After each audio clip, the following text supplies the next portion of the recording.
Welcome to the channel, I'm Ben. If you're planning to carry out building work that involves a shared wall or boundary with your neighbour, then this video is for you.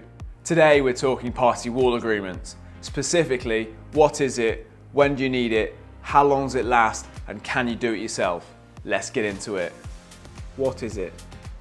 A party wall is a wall that separates two buildings, typically found in a terrace house or a semi-detached property. A party wall can also refer to a floor separating two flats.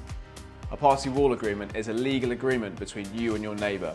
It outlines how building work will be carried out on the shared wall or boundary. The agreement is designed to protect you and your neighbour's interests, ensuring work is carried out safely without causing damage to property. When do you need it? You'll need a party wall agreement if you're carrying out work that involves a shared wall or boundary with your neighbour. This can include building a new wall, making alterations to an existing wall, or carrying out excavations near or below a foundation of a shared wall. Even if the work only affects your side of the wall, you still need a party wall agreement before you start work. You should give your neighbour 2 months' notice before you start work. A party wall agreement doesn't allow a neighbour to stop you from working, but provides an agreement of when and how work will be carried out. This ensures disputes can be resolved before they become an issue.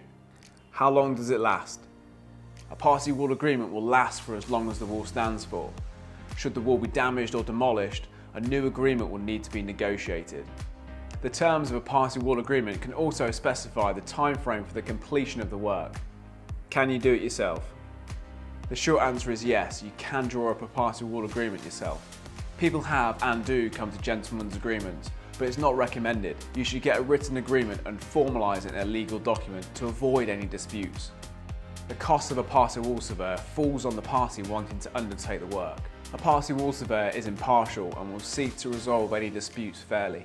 Now you know what a party wall agreement is, check out this video to learn about building control and when you need it.